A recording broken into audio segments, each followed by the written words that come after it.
You had a breakup, and therefore you didn't get to the altar the way that you thought you were going to. Sometimes in considering what could have been, we often feel so much sadness because you think that, oh, I'm missing something. But along that way, did you meet somebody else who's actually the love of your life? Or did you meet yourself? Girl. Exactly. I got introduced to you through Instagram, and there was just something about your spirit that captivated me. Wow. And obviously going through your resume, you were the CMO at Netflix, CMO at Endeavor, Chief Brand Officer at Uber, head marketing at Apple and iTunes. My head is spinning. I don't even know how you managed to do all of that. But that was what intrigued me, but what kept me on your profile and just wanting to learn more about you is your spark. You have such a strong energy that gets through the screen. And when I picked up The Urgent Life that you wrote, this was released last year. Yes, almost a year ago. Wow. When I picked this up, I can't even tell you, look, I have all this marks, I have all the questions. I got like all the answers that I needed to understand why I was so drawn to you. It really captivated me. Although we have different life experiences, the lessons here really took me on my own journey. So I want to open up with the first thing that I marked when I started reading the book. Okay. Your greatest console is your voice within. Some people say it's your spirit talking, or your gut, or your intuition. Whatever you call that murmuring, it can quiet everyone around you and allow you to tap into your truth. What is that voice for you? I think for everyone, the voice or your intuition, your gut, the vibes, whatever you want to call it is different. So it's hard to answer the question in a broad sense, right? But mine is basically like I could just feel things.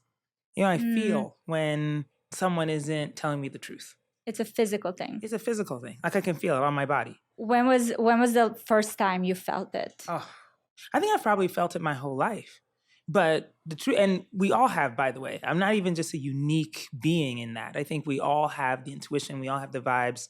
It's just that we ignore it. We pretend as if it's not important, doesn't matter. Math is more important. Logic is more important. Asking somebody else's opinion is more important than what you're actually feeling. And so it wasn't until much later in life where I started to feel like, oh no, you know what? Other people don't know what they're talking about. They don't know what they're talking about. Like when it comes to my life, they don't. They have no idea. They can love me. They can want the best for me. They can have had a similar situation, but they're not in this present time, in this present moment in my shoes. They are not.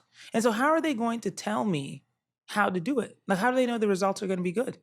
And for me, that's what unlocked the idea of my intuition, my own counsel, the way that I look at the world. If, somebody says, oh, you should know this person. You should do business with this person. And I meet that person, and that person gives me the heebie-jeebies, the not so good vibes. I can feel that this is not a great thing. Oh man, I'm telling you, I'm a quick no. And that's a hard thing to do because a lot of times what happens is people are like, oh, don't worry about it. That person is so successful, or they're so powerful. They're going to introduce you to this and they're going to help you do that, blah, blah, blah. Well, you know what? If you're having bad vibes about the person, truth of the matter is that it's probably not going to turn out good for you. So why not listen to your own intuition? Nobody knows where you're supposed to be but you. I just think it's so difficult to really trust it because to your point, there's so much in our environment that tells us to not have that kind of self-governance and that self-trust. So did you have an experience that comes up to you from your childhood or whenever you experienced it where you're just like, this is the moment to really trust that? I don't know if there was an epiphany moment, but what I know is that it's gotten stronger over years. But just like any muscle or any relationship that you have, your relationship with self becomes stronger the more you trust yourself. So it's like anything. I've given this example a million times where it's like, look, if you and I are best friends, okay? And I call you, I'm like, Valeria, I need X, Y, and Z thing, right? I need to understand where maybe like, should I take this job? Should I like wear this color? Should I eat this food? And you give me advice. And every time you give it to me, I decline. I go do the opposite thing from what you told me. The next time I come ask you, you're going to be like, I'm not telling you. Right. You know, like, forget it. Or maybe it's like every time I ask you something, you give me some good advice and I take it, regardless of how I'm feeling about it, regardless of what everybody else says. Everybody's like, don't listen to her. She doesn't know what she's talking about. And I do the thing that you said. I'm like, oh, she does know what she's talking about. And the next time I come to you, you'll be even stronger. You'll be even louder. That's what my intuition feels like to me. It's like at this point, I don't need to ask people their opinion on what is going on in my life because my intuition is so loud. It's so forceful that I trust it more than I trust anything. I trust it more than I trust my own eyes. I have a long way to go. That's okay. That's okay. But it's encouraging to hear that you can get there. And it's amazing to me that you recognize it at an early age, especially because you come from what I understood from your book, it was a pretty strict household. Yeah. Right? Yeah. So you grew up in Ghana? Well, I grew up in a lot of places, but for the most part, my childhood was made up of Ghana, Nairobi, Kenya, Washington, D.C., Pasadena, California, lots of places, and then ended up in Colorado Springs, Colorado when I was 12. So I feel like coming from a strict and traditional household, I think that's even harder to find that connection to the self because there's more rules to follow. There's more kind of steps to take. Yeah. That's why I'm asking the question of like, how? Yeah, yeah. Well, you're right that when you are a rule follower, and by the way, there's nothing wrong with that. Our entire existence is made up of following rules. From the moment you go to kindergarten or pre-K, somebody tells you when to nap, when to have the snack, how to line up the alphabet, what color to use when you draw. Like, everything is told to you on how to do it. Our whole educational system is meant to direct you in a certain way to do things. And sometimes, you know, like this is where I think it's just wild. Like even how we are educated, it's like when you do a math problem and your teacher says, oh my gosh, you got the answer wrong. They want to see how you arrived at the answer. And sometimes you can win some points back, even if the answer is wrong, by showing the fact that you understood how to get there. You know, I remember once taking a test, math test, which I happen to be pretty good at math. I know I'm a creative now, but, you know, did well in the math and sciences. And I didn't show any of my work. I just wrote all the answers down. You know, I did all the work up here and just wrote the answers. And my teacher failed me. I remember going home and look, like you said, I grew up in a very strict household. My parents do not take academia lightly, and they were pretty upset. And when I said to my dad, but all the answers are right, I don't know why I failed. Like, why did I get an F? So he went to talk to the teacher. The teacher said, oh, because she didn't show her work. And he said, well, what does it matter if she had all the answers right? But the teacher wanted to see my work. Those are rules that you follow throughout your life. Like, let me see how you arrived at this thing. Like, you can't just magically appear. You have to follow the rules in order to get there. And so what happens when we say no? What happens when we say, well, I already know the answer. I don't need to follow the rules in order to get... That's a very difficult thing to do. And so what I'm advocating is that perhaps sometimes you need to figure out how to break those rules. Sometimes you need to not obey every single step. I'm not saying cause harm. Nobody said cause harm to anybody. But how do you change the way that you're looking at the world, the way you're looking at your life, so that you're actually living the life you're supposed to? What if all of the rules that have been given to you were actually incorrect for your life? It's like being allergic to something. You know, it's like if you eat a particular food and they're like, oh, it's supposed to be healthy for you. But yet you break out in hives every time you eat it. But yet your nutritionist is like, oh no, this is good for you. Everything you see on TikTok and Instagram says, this is the healthiest thing to do. But it's not right for you. So what if that applies to the rules of your life? What if somebody has made a plan for you that is supposed to be good for you, supposed to be healthy for you, you're supposed to become successful, but it's not right for you? How does that person know? They don't. They're just working on what they understand of the world. They are not working on what works for you. They're not understanding what's right for your future. And so I'm saying, pay attention to your body. Pay attention to your spirit. If you break out in hives, get out. Stop doing the thing that you're doing. Yeah. Instead of trying to asking obey the what why somebody is else a tells you. great start. Yeah, right? exactly. And that's what I'm doing. I'm just living my life trying not to break out in hives. That's a great way of living. Yeah. I'm going to adopt that. So going back to that voice that you've discovered from an early age, reading this book, it really shows how it helped you navigate a lot of experience that you had. You've suffered some great losses and grief from a boyfriend that you lost to suicide, to your daughter Eve and your husband Peter. And did you feel that that voice was showing up for you throughout that journey? You know, that's a really tough question because it's like, you know, the voice or the intuition showed up for me in how to work through my grief, I guess is maybe the best way to say it. You know, that again, I think it's like grief is one of those things that people want to give you advice on how to do it. It's the strangest thing. It's very strange behavior. You know, I remember when Peter, my husband, was in the hospital and we received his terminal diagnosis. And one of the nurse attendants, you know, I was looking, I'm sure I looked like a train had run over me. You know, I'm sure I just looked like I needed some advice. And she said, take it one day at a time. And it pissed me off, you know, because I said, do you understand what our days look like? You understand that our days are limited? You understand that I have a 4-year-old who won't know her father? Like, what are you even talking about? You know, the idea that somebody else is going to tell you how to deal with your grief is absurd. And so that's why I feel so passionately that in our lives, we have to understand what works for us. So even after Peter died and 3 months later, I'm on a plane moving from New York to LA to try out a new job, and everybody thought I was having some sort of mental break. You know, it's like everybody was like, oh, don't do this. No, it's not the time to change your life. It was absolutely the right time to change my life. I needed to find something else in the future to help me feel alive, to help me feel like I needed to accomplish something. It was not the time for me to stay still. I promise you, I know for a fact, if I had stayed in New York, stayed in the same job, stayed in the same apartment, I would not be living today. I know that for sure. I needed to move. And so everybody else who was saying, oh no, take it easy. You've just suffered so much grief, like don't move. They were talking out of their own experience, but that experience was not for me. And so intuition plays a role in how you also react to life, because other people are giving you advice based on their own experiences. And yes, they love you. Yes, they want the best for you. I don't think anyone who was telling me to sit still wanted me to die. Nobody did.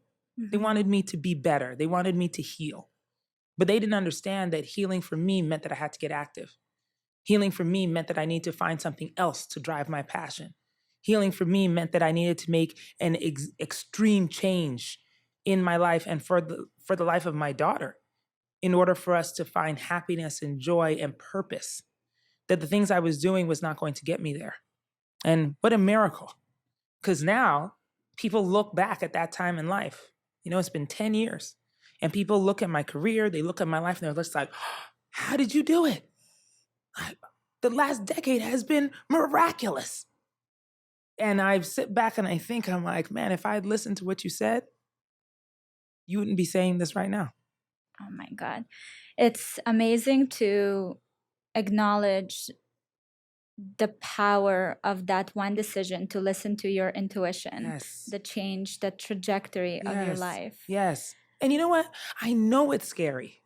I'm not pretending as if breaking this cycle of listening to your best friend or your mom or your partner or your priest, I'm not pretending as if that's easy to stop doing.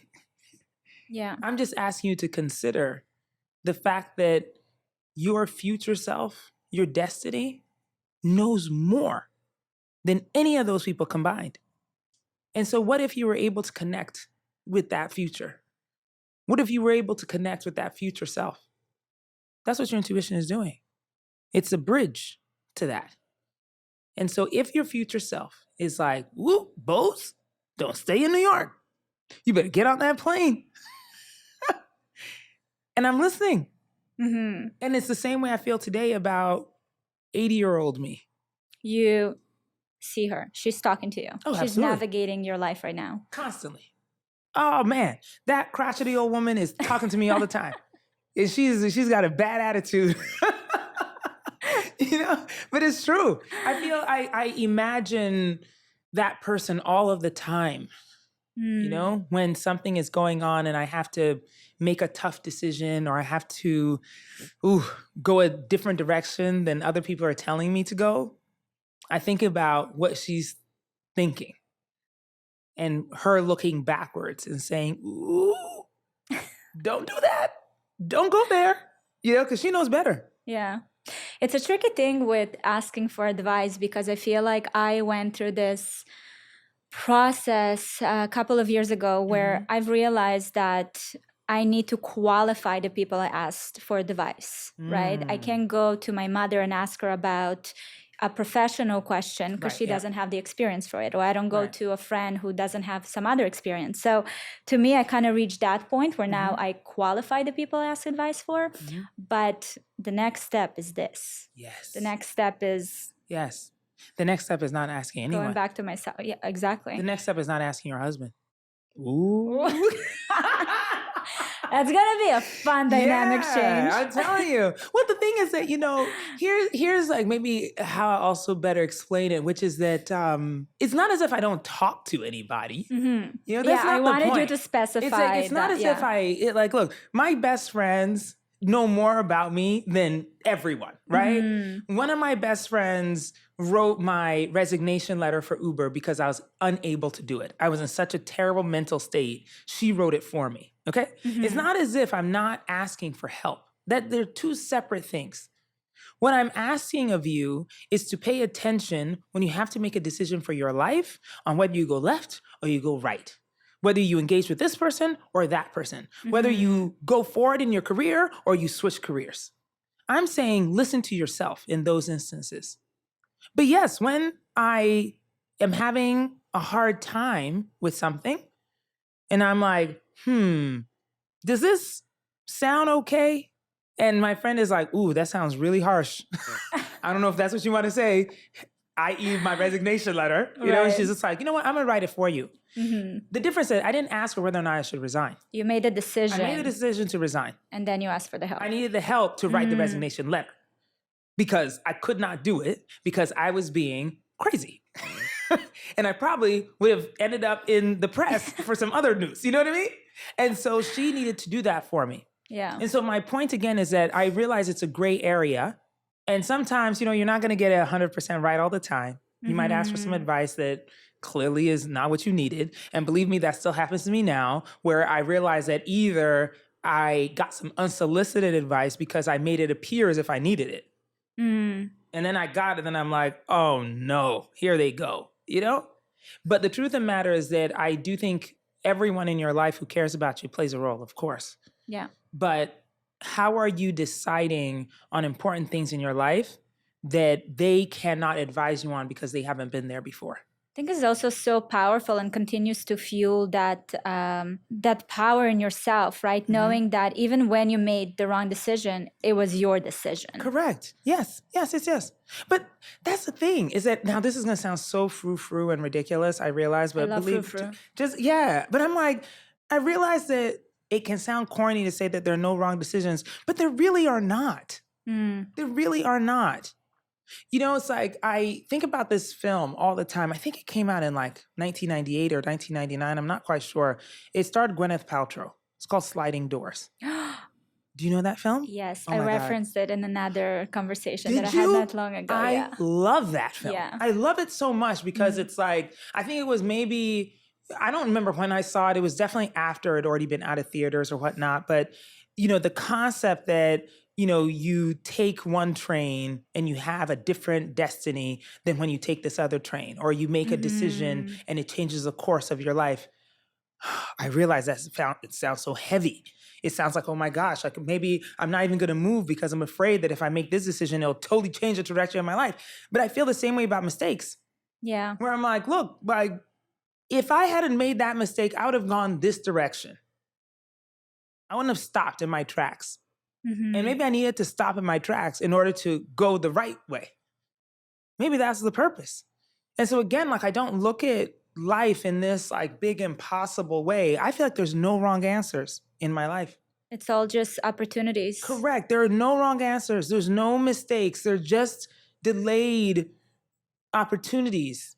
And perhaps the mistakes that I've made have stopped me from going in the wrong direction. That it was like I was supposed to take a left. I took a right. It led me to a dead end. But guess what? I missed that big collision that was going to take me off path totally. And so now I just retraced my steps and then went about that way. And I'm so much better. I'm still going on the right path. It's just that the right turn ended up being a dead end, and that's okay. Yeah. And you arrived a couple of minutes later. Correct. And it's That's all fine. good. It's totally okay. Fashionably late. Exactly. I want to go back to talking about grief because I loved what you said, where people were seeing that you are in pain and trying to help you navigate that grief, because grief is a really complex thing. Yeah. So I'm taking you back to when your boyfriend committed suicide, and you wrote, "I felt like I'd failed him, and that conjured a very specific type of grief, a grief that was violent and sharp, because along with the sadness came a feeling of responsibility, a feeling that somehow I could have prevented his death."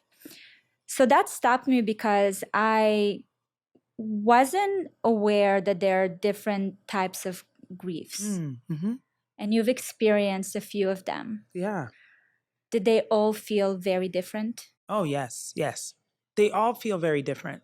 I think because, as I described about Ben's death, it felt very much survivor's guilt. I felt that I could have stopped him. And I think a lot of people who are survivors of their loved ones dying by suicide feel that way. That you can carry that feeling for the rest of your life, which can be as detrimental as anything. And if I'm being totally honest, I don't know that I've totally forgiven myself for it either. Yes, I've been through a lot of therapy, but when I think of those moments, I still think, what if I'd answered the phone? What if I hadn't blown him off? What if I could have said something that would have stopped him? And of course, the truth of the matter is that maybe I would have delayed him a day, maybe a week, maybe a couple of years. But would he have eventually done it anyway? And how arrogant and selfish of me also to think that somebody else's choice is mine to make. And so it's a complicated grief, because on one hand, I'm angry at him still for making that choice. I feel guilty about not doing maybe something that could have saved him even for one day. I feel sad that my survival and my successes aren't his, that he didn't live to enjoy that. What if that was just a moment in time? What if in 2 years he had been able to come out of the depression he was in, or to have received medication? It's like, it's a complicated thing. Yeah. And it's different from the grief I felt when my daughter died, which is, a mother's grief is very, very different. It's a grief of complete and utter failure. And that is a grief that hurts in a different way, because you're imagining what and who the person would have been had they survived, if you had just done better. And so they're very different type of griefs. And that's why I am always pausing when people want to compare grief. It's like, my own griefs are separate from each other. How would I be able to compare your grief to mine or the other? Or in the process of promoting my book and, having lots of conversations with people, whether it's like this or it's in a grocery store or at the airport, and if somebody says, "Oh, but I haven't suffered what you suffered." And I'm like, why would you compare? It's like, I'm not belittling your grief. We all go through it. And so the grief that you feel about your heartbreak, a breakup, or the grief you feel about your father passing away, or the grief you feel about a pet, I am not going to compare our griefs. It's grief. And so we have to be able to address it. We have to be able to look at it. You have to be able to live with it, not get through it, not get over it, because I don't believe any of those things. You don't. No, absolutely not. So the healing is it's not really a destination. No, I think healing is described terribly, because we think healing is you're over it. Healing is that it no longer hurts. Healing is that, the subject or the thought comes across your mind and you're still smiling. That's not healing. Healing is understanding that the weight is going to be with you. Healing is growing new muscles so it doesn't burden you and stop you from moving. But that grief is still with you. I'm carrying a lot of it. This idea that you can put it down and keep moving is a lie. And even that's what's stopping a lot of people from being able to live their lives completely. Because you think you're failing because you haven't been able to put that grief down. Because somebody told you that in order to heal, you had to put the grief down. Why? It's not possible. It's not possible. You're just carrying with you. So guess what? I have bigger biceps because of the number of grief I'm carrying. So I'm able to just keep moving because I have bigger muscles to do it with. Not because I put the bag down, not because I put the grief down. And so I'm able to live a better life because I recognize that versus thinking, oh my goodness, I failed at my grief. Do you feel like from all the conversations you've had with people that you met throughout the year after writing your book, do you feel like a lot of people experience that kind of frustration or feeling that they just can't reach that point? Correct. That's the number one question I get. How did you get over it? How are you able to move beyond it? How are you able to become successful even though this has happened to you? It's the most mind-boggling thing because we've been so lied to about what grief and healing is. We think that you're supposed to gloss it over and somehow it's not supposed to hurt anymore. When Eve's birthday comes around, I still cry. She would have been 16 this coming July. I think about that all the time. Like, oh my goodness, I've been getting her a car, probably terrified of her on the road. I wonder if she would have had a sense of humor or if she'd been a really serious person. What eye color would she have? Would they be lighter than mine? Would she have a red tint like Lael has? I just wonder. And so my point is that we think that healing means that you'll never consider those questions or somehow it doesn't come with tears. My point is that I recognize and I know it's coming. I know it's with me. And I am better able to process because I don't think I'm failing at my grief. I'm actually celebrating what could have been and who she could have been. And in that, I find some peace. You're saying celebrating what could have been. I think that's a very difficult human experience. Yeah. I think a lot of people are not able to reach there. I don't know why. I guess because you have to hold both of this duality, right? The duality of life of, have you experienced this could have been that way. Yeah. Well, because I think the idea of what could have been feels like you're missing something. But even in that specific experience about Eve, one of the most jarring ideas for me around her life is actually the fact that I could not have had her and Lael in the same lifetime because her due date and when I conceived Lael were overlapped. And so I could conceive Lael before Eve would have been born if she'd been born on time. So it would not be possible for them both to exist. And so who would I choose if I had the choice? It's an impossibility. And so consider that for your life in the sliding doors. Yeah. That sometimes the two experiences aren't possible. And so what do you choose? Would you regret the other because you have the present? I hope not. It's possible to celebrate both things. It's possible for me to celebrate the fact that I had her, didn't keep her, but I had her, and also celebrate Lael and be excited about the life that she lives. And so sometimes in considering what could have been, we often feel so much sadness because you think that, I'm missing something. But think about the thing that you have because you didn't have that thing. And so when I am sad about Eve and I cry about her, I'm also celebrating her life, but knowing that I don't regret it because I have Lael. And so how could I be regretful of her life? when I'm celebrating the person who is here. And both of those things cannot exist at once. And so for many of us, our grief is like that. Yeah. You had a breakup, and therefore you didn't get to the altar the way that you thought you were going to. But along that way, did you meet somebody else who's actually the love of your life? Or did you meet yourself? Girl. A whole word. Exactly. Or did you meet yourself? Write that down. That's fantastic. We have it on video. Fantastic. Even better. I knew that I'm going to be sitting here and absolutely I'm going to be journaling after this session. Oh, yes. You mentioned how the take it one day at a time. Did you feel like you had a hard time with processing all these other emotions that came with grief? Because I think that with these experiences is something that's so out of our control. And I'm thinking of even people like you seem like you have everything under control. And just, meeting these things throughout life, these experiences, these events, I feel like it just brings to the surface such huge amount of anger and resentment if it's towards the situation, towards, a certain person, towards life itself. And there was an example where when you lost Eve, when Peter had to make the choice, right? If he's saving your life or he's saving baby Eve's life, and he chose your life.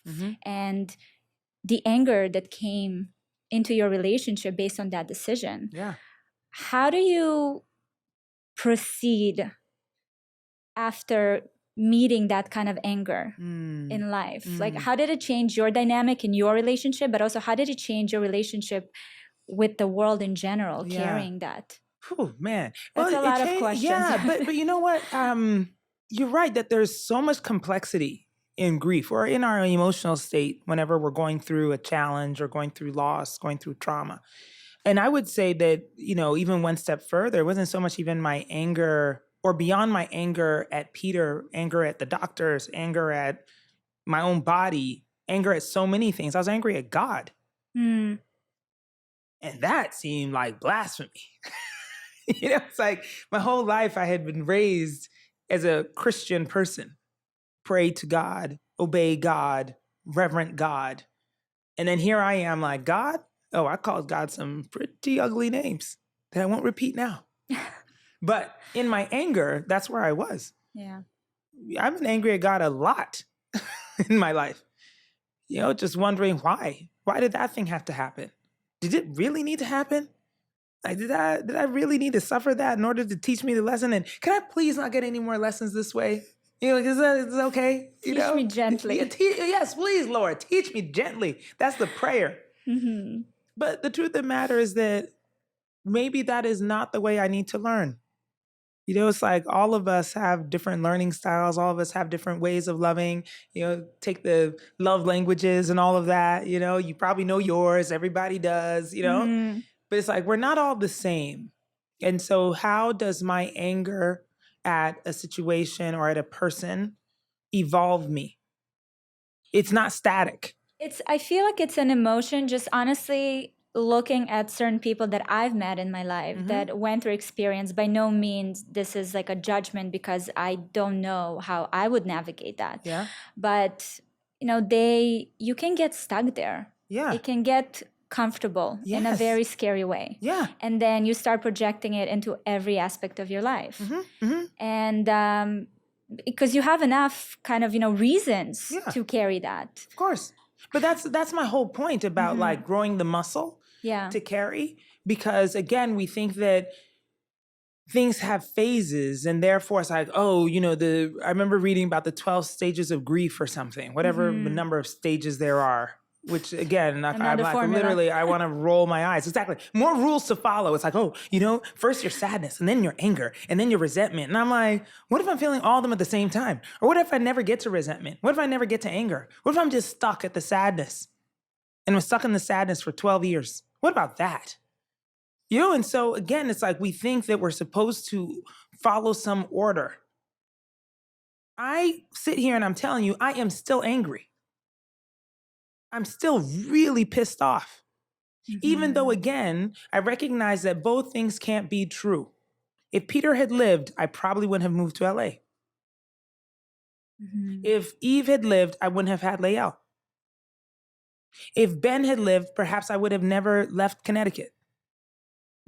There's so many things.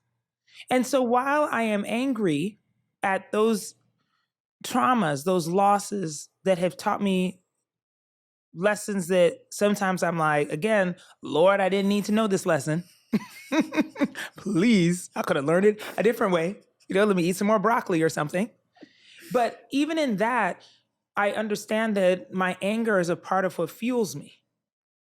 It's like in writing this book, a lot of publishers wanted me to write the How to Be a Corporate Badass book.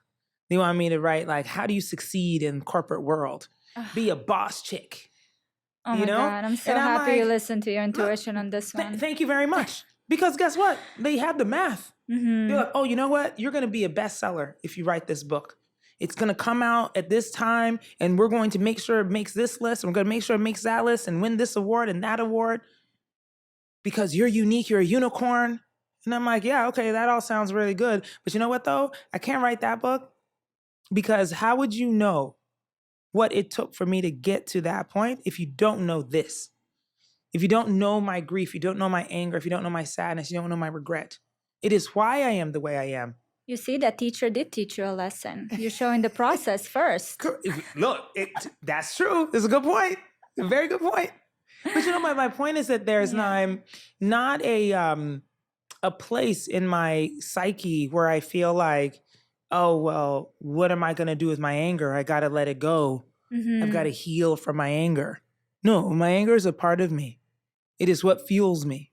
And so when I am in a situation where I'm like, oh, this is a waste of my time, it's my anger that shows up. That gets me out. It's not some peace. It's not me being like, oh, you know what? I just want a more soft girl life. It's not that. It's my anger. I'm just like, why am I wasting my time here? Like, this is some bullshit. Excuse me. But this is get me out of here. And that's the anger is what then fuels me. It's what makes me impatient about life.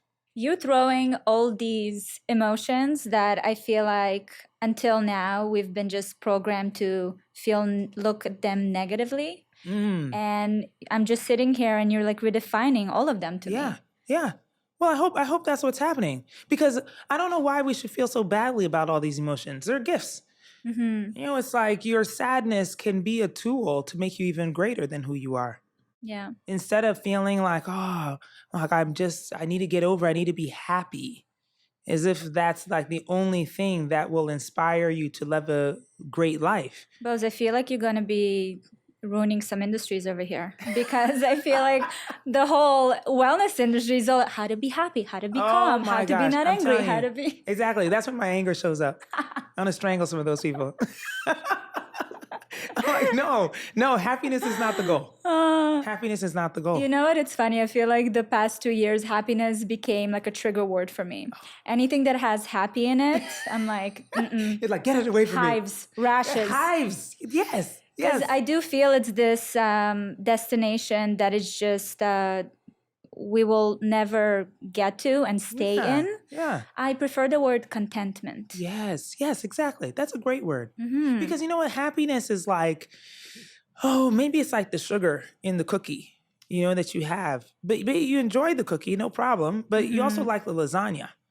And the savory feeling that you get from that and how full it makes you. Or you like the wine and that little buzz it gives you. Like there's many ways to get to contentment. Exactly. Happiness is not the only one. We're redefining happiness over here. At what point, at one point, you were a single mother raising a toddler. You had this full-time high-performance job. You were supporting your mother. She was going through her own health crisis. And it was the time when Peter had his diagnosis and his health started declining. Yeah. You mentioned earlier that there were so many times during your life where you were like, why me? When I read all of this, and then at some point you also, to kind of top it off, I think you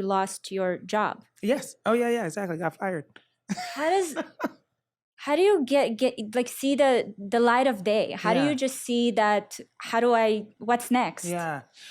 Again, another euphemism that I hate, because why not? That's what we keep talking about. It's when people say, see the light at the end of the tunnel. And it's so silly, because it's like, think about the darkness, okay? All the things that you just described are dark. There is no happiness. There's no excitement, no joy in any of that. All that is very, very dark. And so what somebody's telling you is they're like, oh, well, look towards the future for that thing over there that is going to be happy and joyful. Just get through this. Have you ever been in like darkness, like real darkness, where like you can't see? That is what those griefs and traumas feel like. It's so heavy and so bleak. Like you don't feel like getting up and doing anything. But if you think about this idea that like I've got to reach out for this thing in the future, I think sometimes it's a misnomer that that's actually what's going to get you up. The problem is the distance between here and there. That's the problem we have. It's not that like, oh, there's a light there. I'm sure there's a light there. How in the hell am I going to get there? Exactly. Because in the darkness, there's so many things that are in front of you that you might stub your toe on or bump your knee on, or maybe something sharp over there is going to cut you. And so therefore you are more timid. You're walking gingerly to try and get to the light. You're like looking over there and just like, I don't know, maybe boogeyman's going to come out and grab me. I can't see, there's darkness here. And so it makes you timid. The difference for me is that I no longer believe in the light at the end of the tunnel. I believe in the light I'm carrying. I believe in the one that I have, because I can then shine it down, look around me, make sure I'm stepping in the right direction. I can step more boldly. It's not going to go out because I caused it. What about that light down there? What if all of a sudden it goes out? What if there's another trauma, knocks me off course? Because I'm not so naive to think that bad things don't happen to good people. I'm a good person. Bad things have happened to me. I don't know what's going to happen in the future. But if I depend on that light that is way down there and something else happens and snuffs it out, then I'm in complete darkness. How will I survive that? What was that light for you during that darkness in your life? But that's the whole thing, is that it is light that I created. I wanted to find the joy for myself, choose it. I wanted to have the power of doing that. I wasn't going to leave it up to some supernatural thing or somebody else to create the joy for me. Even now when, I, have friends or people who are just like, oh, I just wish love would find me. I wish that, like my life would change. And I'm just like, well, like you could probably do that. Like why are we giving the power out to somebody else? It's like you should be able to manifest that and create it. What steps are you actually taking in order to get it? And so for me today, like my life isn't without fear. It's not without the idea that something terrible could happen. I'm sure it could. But I am choosing my joy every day. That is the light that I'm carrying. When you see me, you see this passion, you see this excitement I have, it's because I chose it today. I woke up and made an active choice today that said, I'm going to go see my homegirl. We're going to have a conversation. I'm going to come out with my boobs all on display and feel confident about that. I'm going to smile. I'm going to enjoy today because there's so many exciting things that could happen. Those are choices. I could have chosen to stay in bed. I could have chosen to call you and say, you know what, I'm just not feeling up to it today.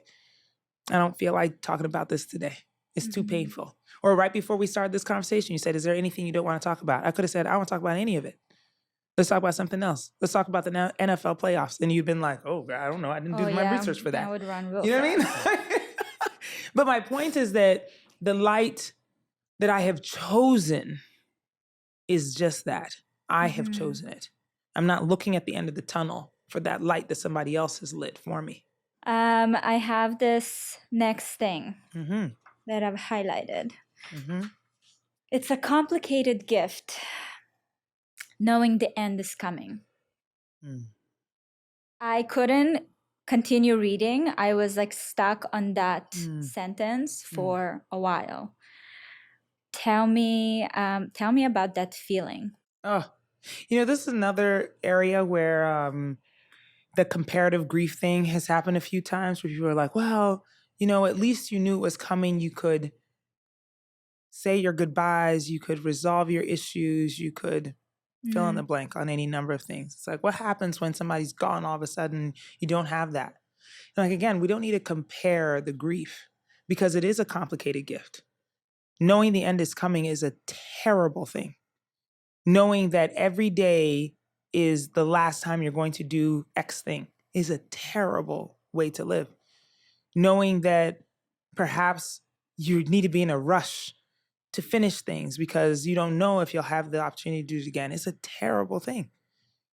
It's like there's a complication in that. It's not just about tying off loose ends and saying, okay, let's have the conversation about that last fight we had and try to resolve it. While that's lovely and that's a nice thought, it is also not entirely possible to always do all of that. And there will be some things that you leave unsaid, the things that you leave undone, the things that you'll leave that you should have said, that you should have done. And so the complication of it is that knowing that it's coming doesn't actually inspire you to do anything different. It is a choice to do something different. And that is why every day, regardless of what will happen tomorrow, the next day, I am asking you to make a choice. Because yes, we knew the end was coming, but we didn't know exactly when. And we had to make choices to have the tough conversations, choices to make decisions that could impact the future. We could also make a choice to ignore it. I'm like, you know what? Everybody just eat some ice cream. We just pretend that this is not happening. Go into denial. I'm not even saying that that's a bad thing because then that's your choice. Yeah. You decide to say, oh, you know what? We're just going to just drink all the wine possible and come what may, we'll be drunk when it gets here. So what is the gift there? The gift is that you have the choice. I understood it. Got it. That it is not something that is just happening to you. You're not a victim of the end. You're not the victim of the end of your story. You're not the one who's sitting there thinking, oh my goodness, all these things have befallen me. You have a choice. You can choose what it is that you want to do. You can choose your reaction. You can choose how you get up the next day or not. And yes, there are some days when I choose not to do any of the things. Again, that's the gift. Yeah. In the complexity of understanding what the end is that you actually still have a choice to do some things or not, to complete some things you forgot to do, some things that you wanted to do or not. That is the gift. Was that the seed that sparked this life of urgency that you lead? I mean, the book is The Urgent Life, and I feel like it's a whole way of living. Yeah. I think it's a compounding idea for me. That throughout my entire life, there have been a lot of things that have caused me to now be urgent. It is why when I first started writing the book, it was just going to be about my husband's life, the end of his life, and our relationship in it. But then I realized that there were so many things that I had to go back to when I was 5 and tell you about that thing, which then inspired this new urgency. Or like something that happened in college that I need to tell you about so you would understand why it is I had to make the choice I made. That all of the experiences that I'm having are compounding on each other and making me more and more and more urgent in my life. And I recognize the fact that, now you look at somebody and, when they pass away and they're 99, someone is like, oh, they lived such a long, fruitful, amazing life. But do you know that to be true? Did they? Or they passed away when they're 32. And they're like, oh, the life was cut short. Well, how do you know that they didn't do everything that they were supposed to do while here? And it is the way I want to live. I want to make sure that regardless of the age I am when this journey is over, I want to have lived the best life that I could have. That there is nothing that I'm leaving undone. My point is that, look, I have lots of goals. I still have lots of goals now. It's like, I want to live to 150 maybe, But the point is that, should I go sooner than that, I want to be very happy with the life that I lived. I want other people to look at my life and say, oh man, that girl lived. And so now when I hear that, when people are like, oh, I can't even believe your life. I'm like, yes, thank you. Thank you. Because it is a choice. I'm making that choice every day. I'm living completely and fully and urgently. Even though I have more things I want to do, I can look back at my life right now and say, God, I'm really living this thing.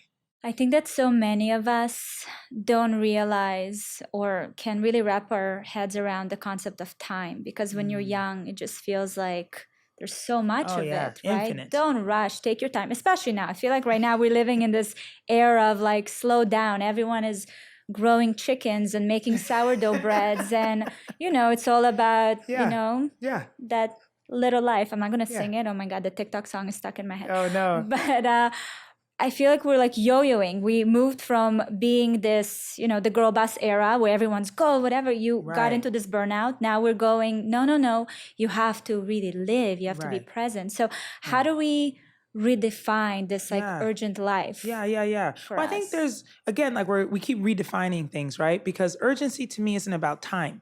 It really isn't. It's not about the speed of things. It's not like you have to accomplish the thing tomorrow. I'm not saying that. Yeah. My urgency is centered on self. Just realigning my world so that the end of the statement, urgent life, like that life is mine. And so I'm living in a way that it's going to deliver all of the things I want to deliver. It doesn't matter if the goal I have is going to take me 3 years to accomplish.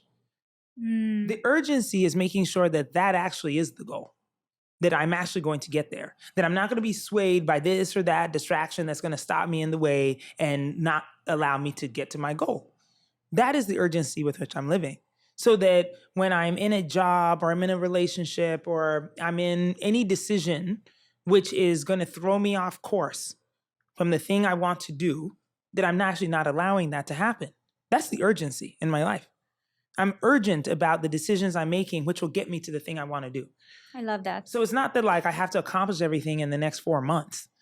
It's using the word in a completely different Yes. I'm way, urgent about concept. me. Yeah. I'm urgent about the things I'm doing. I'm urgent about the way I'm living. And therefore I refuse to let other people get in my way. Yes. Right. Yes, exactly. I'm a mother. We talked about our kids earlier. And when I was going through the book, there was this part where you were talking about Peter's death and Lael. Lael. It's a Hebrew word? Yes. Yeah. Yes, I speak Hebrew, so it's okay. Well, there you go. Okay, I love that. You wrote here, I still wonder as I watch Lael grow and remember her quiet acceptance of Peter's death so long ago, when the kicking and screaming will finally come. Will it be when she suffers her first heartbreak and just wants her daddy? Will it be when she has children of her own and realizes they will never know their grandfather?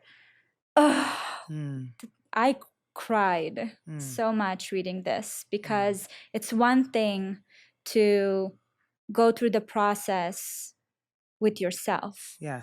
But it's a whole other thing to go through the process with yourself and try to navigate that process for your child. Yes. How did you even go about dealing with such grief and Lael? Oh, yeah. I mean, that's a really big one because I think one of the angers that I have also is that I will never understand her grief. Like as a mother, and this, it's like you want to be able to understand everything so that you can help them. That's our whole job. Yeah. Help them navigate life. And I will never understand her grief. Because my father lives. I'm a daddy's girl. He's been around my whole life, has navigated with me, has made me mad, has inspired me, all the things. And he's still here. She doesn't know him, and she will never, ever know him, regardless of how hard I try. Remember a couple of years ago, I don't know what inspired it, but she came to me and she said, I don't remember what my dad's voice sounds like. And I mean, it was like, right? It felt like a train had hit me. I was just like, whew, okay. And then so I go into my phone. I'm like, sir, because I have voicemails from him still, I'm like looking for old videos, anything. And I compile them And like, okay, push play. There he is. That's what he sounded like. You know, but it's like, how will I ever be able to anticipate everything that she's going to need? I will never know it completely. And even when she is struggling for a male perspective, or, you know, she's just like, "Oh, my mom doesn't know," you know, she gets to that point, I won't be able to help her with that. And that for me was one of the things that made me so mad at God, at the universe, at our situation, was that like I'm never going to be able to help her with any of that. I'll be able to do the best I can, but it will never be complete. And so in her own grief, she's going to have to figure out how to manage it for herself. And I'm hopeful that the tools and the example I'm setting will help her navigate, but I will never know it completely. And that is its own grief. And that's actually something I had to let go. It's very hard for us as parents to let things go. I was about to ask, how did that acceptance even? It is just that. You have to accept it. I had to accept it. That there are going to be some things I will not be able to help her with. I will not be able to navigate for her. And knowing that, I will have to try and give her as many tools to be able to do that. And by the way, I think that also helped me with a lot of the fear I have about leaving her in the world by herself. You know, that like as her only parent, I struggled with that a lot, had a lot of anxiety about that. That like, you know, I'll go on a business trip, I get on a flight, like what happens if I don't come back? You know, she's left here by herself. And that caused me incredible anxiety and fear. But the idea of being able to give her enough tools so that should that happen, she'll be able to navigate the world is the only solace I have. And that is what I feel like a lot of us are missing when we're thinking about our fear or anxiety over grief or like the potential loss. Where it's like we're not thinking about the tools that potentially we can give, which would alleviate some of that. I'm not saying that I'm still not fearful. Every time I leave the house, I tell her how much I love her. Every time I'm going on a trip, if she's not awake, I write her a little note and leave it on the pillow next to her. You know, because I don't know. But at the same time, my hope is that what I am leaving her, the experiences I'm depositing, and then sometimes the more tactical things that I'm doing will give her enough tools to be able to survive. And so that means that, yes, I had to write my will. A lot of us are afraid to do that. I wrote my will. I had my conversations with the people I'd want her to be her guardian. Should I not be here? I set up the trust so that when she's 18, she gets something. When she's 21, she gets something. When she's 25, she gets something. You know, it's like I did the practical things as well as the emotional deposits that I hope I'm giving her should something happen where I'm not here. And it sounds like you were having hard conversation with her. And I'm sure like you sat down, you went through it. Because I think that with losing a parent and children, like people are trying to shield them, right? They're trying to kind of try to alleviate that. And that creates its own journey. That, I mean, we could spend hours on that, right? Because that is what you also want to do. You want to shield the people you love from the things that will hurt them. But sometimes that's the biggest mistake you can make, because then you're not allowing them the fullness of their own experience. And for Lael, even though she was 4 at the time Peter died, I used the big words. I used the real words. When I was sad or afraid or lonely or anxious, instead of hiding those things from her, I let her see it. Because I also want her to be able to express her own fear, anxieties, loss, sadness. I don't want her to ever feel like she had to hide them. You know, because how else would I be able to help her navigate them if she's hiding them behind the closet because she feels like I never experienced them?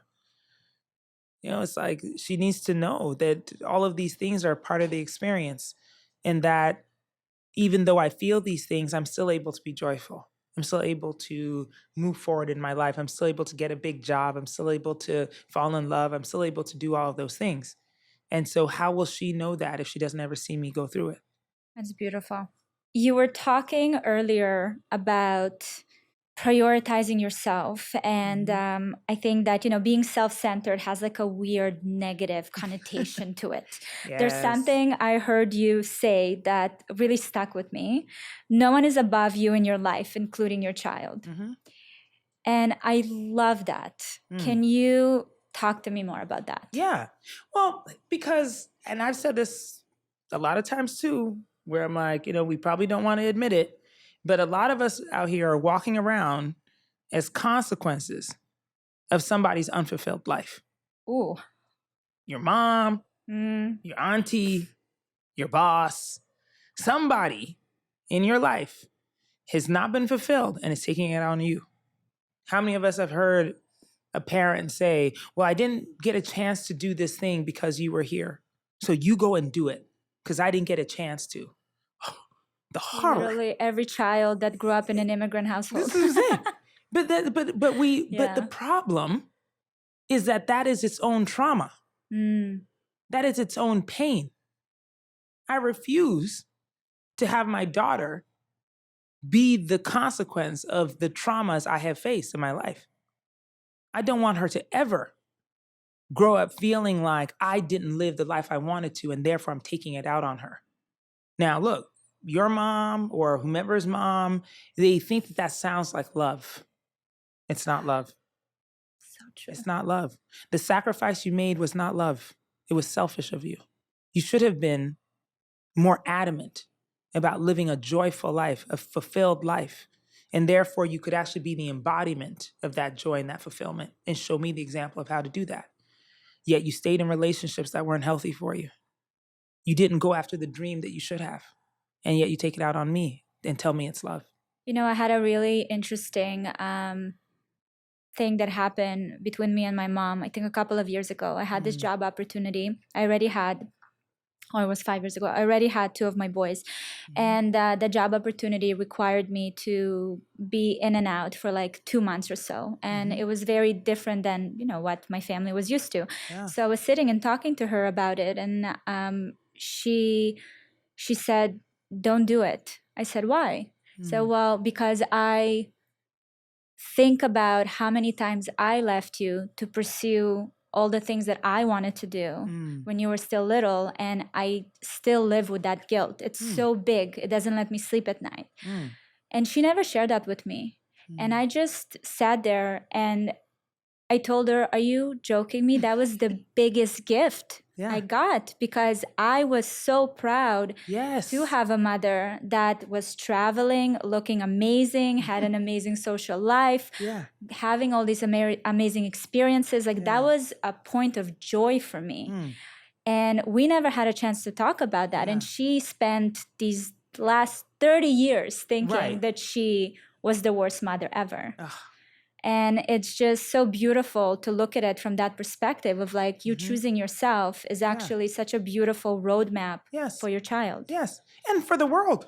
For the world, yeah. It's like there are so many people who are living angry lives because they're unfulfilled in the thing they wish they had done. They're taking out their resentment about their own life on all of us.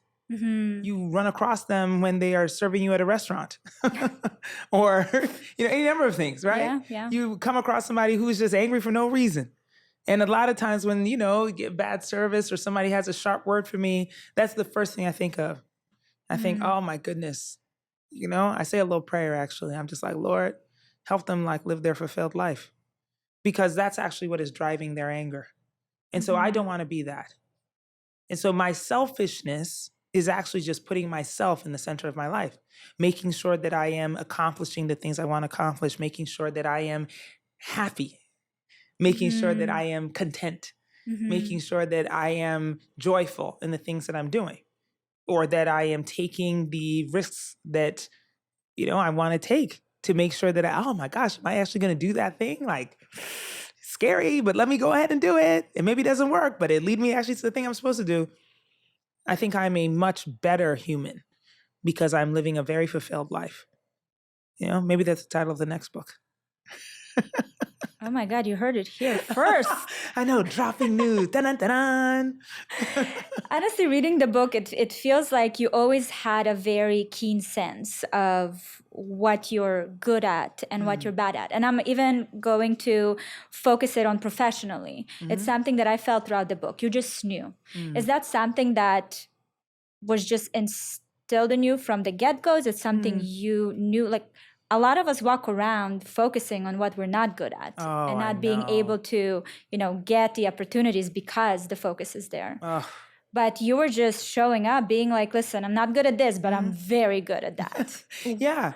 Well, you Teach know what? me. I know, right? Well, that's also been a new learning, especially professionally, because you're right. It's like, look, every business review that you have, or like, you're talking to your boss or your investors or whomever, they're going to talk about the ways that you're failing.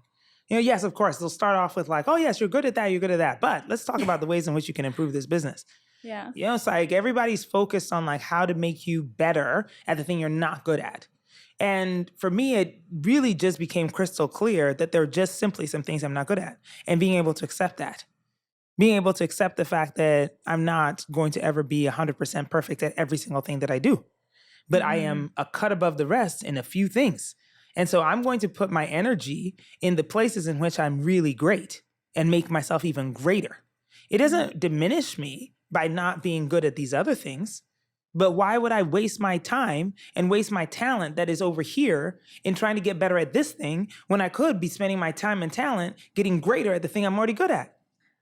It just makes logical sense to me. No, you're using common sense, Yeah. but they say common sense is not very It's not common. Correct. Yes. Yeah, Well, I'm hoping that it'll become more common, that a lot of us will stop wasting our time on things that we're not actually good at, thinking that we're failing when you're actually winning at the things you are good at.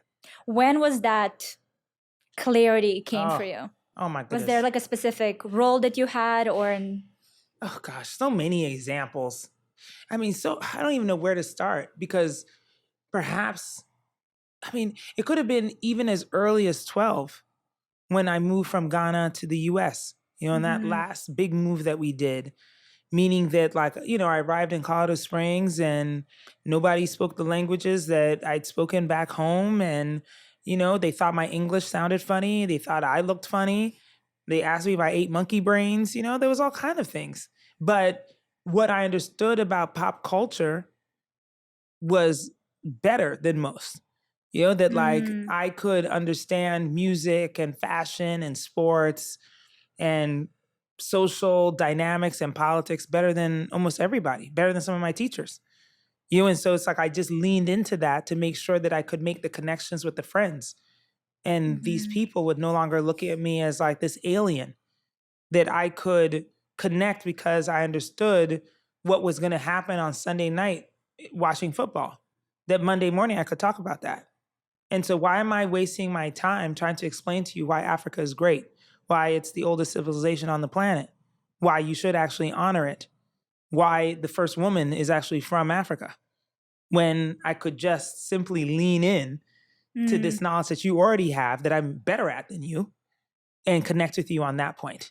And you know what? I'll circle back later and help you understand why Africa is great. But right now, I need you to understand why I'm great. And because I can connect with you on things that you like, you can't even connect on the things I like.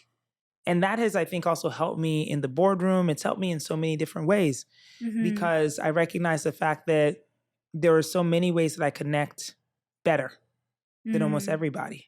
I can walk into any room and pick up a conversation with almost anybody about a variety of things. And because I'm a savant in pop culture, I can remember and recall things that most people can't.